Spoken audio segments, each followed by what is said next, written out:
Hello my dear students, उम्मीद है आप लोग सभी अच्छे से होंगे। तो आज मैं आप लोगों को क्लास 10th मैथ का चैप्टर 1 से जितने भी इंपॉर्टेंट क्वेश्चन है मैं आप सभी को क्लियर करने वाला हूं, क्योंकि एग्जाम बहुत ही नज़दीक है और ऐसी स्थिति में आपको सारे इंपॉर्टेंट क्वेश्चन पर फोकस करना बहुत ही ज़रूरी है। तो आज ये मॉडल सेट है जो आपके सामने दिख रहा है। तो इस मॉडल सेट से जो भी पहला चैप्टर का इंपॉर्टेंट क्वेश्चन है और इस बार पूछने की पूरी चांसेस है, संभावना है, तो वैसे क्वेश्चन को मैं पेज पर बना करके आपको दिखाऊंगा कि प्रत्येक क्वेश्चन को आप कैसे सोल्यूशन आसानी से कर सकते हैं दोस्तों। तो यहाँ पर आप देख सकते हैं 2 नंबर में जो सबसे पहला क्वेश्चन जिसमें दे रहा है कि पहला चैप्टर से जिसमें कहा जा रहा है कौन अपरिमेय नहीं है। तो दोस्तों ये जो क्वेश्चन है ना, इस पर आपको ऐसे क्वेश्चन में आपको ध्यान देना है।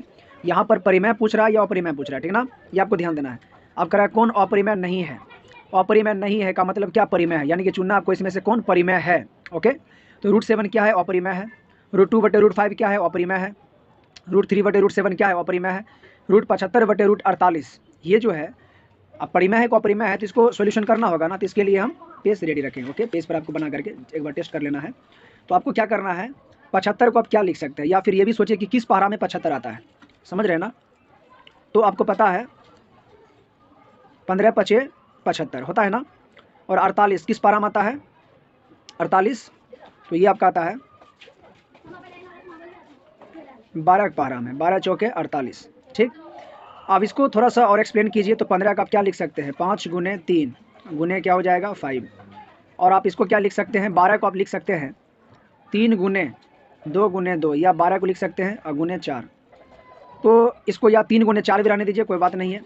अब देखिए इसमें भी 5 5 का जोड़ा लग रहा है, यहाँ भी 4 4 का जोड़ा लग रहा है। ओके, तो यहाँ से क्या हो जाएगा, यहाँ से 5 बाहर निकल जाएगा और 3 जो है रूट के अंदर रह जाएगा, समझ रहे हैं। और यहाँ से भी नीचे में क्या होगा, 48 में से देख रहे हैं 4 का जोड़ा लग गया, तो 4 रूट से क्या होगा, बाहर निकल जाएगा, और 3 जो है रूट के अंदर ही रह जाएगा, क्योंकि रूट के बाहर से वही संख्या बाहर निकलता है जिसका जोड़ा लगता हो।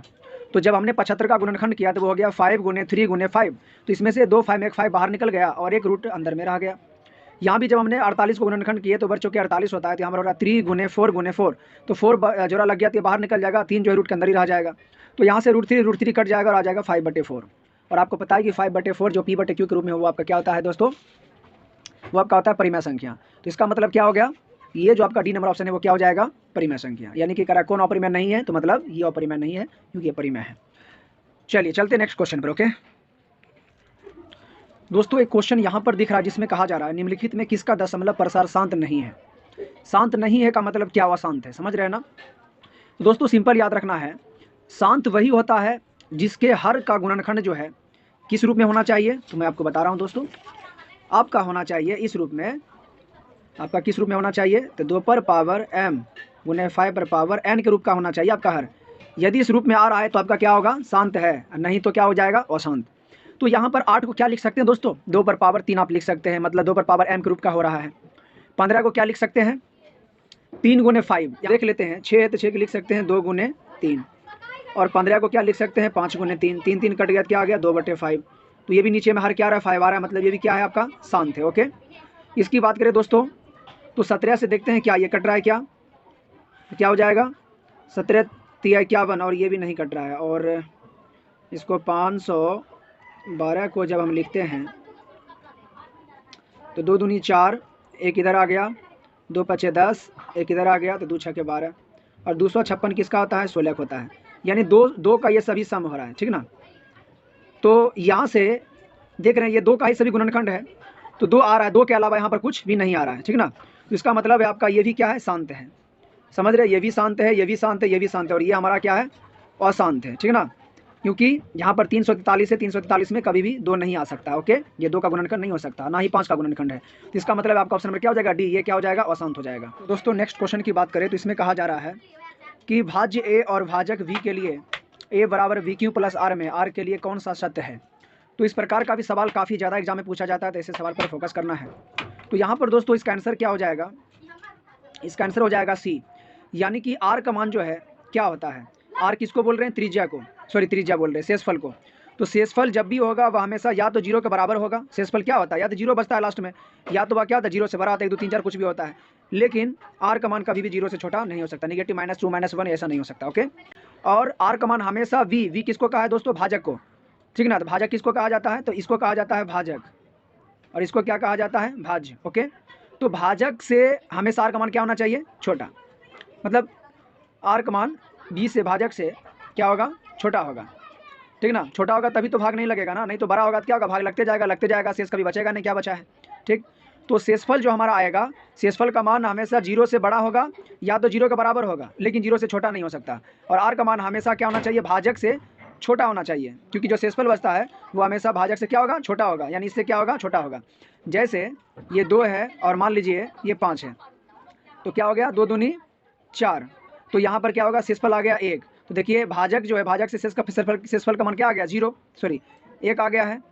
अगर यहाँ पर 1 नहीं आता तो क्या होता, भाग लगते जाता, शेषफल रहता नहीं, आगे और बढ़ते जाता। तो इसका मतलब है शेषफल का जो मान होगा वह हमेशा भाजक से छोटा होगा, ठीक ना, और 0 से या तो बराबर होगा या तो 0 से बड़ा होगा। ओके, तो आपका क्या हो जाएगा, सी नंबर ऑप्शन। इस प्रकार समझ करके बढ़िया से कीजिए तो आराम से एग्जाम में कोई दिक्कत नहीं होगा, आसानी से बढ़िया से टिक लगा सकते हैं। चलते हैं अगले क्वेश्चन की तरफ।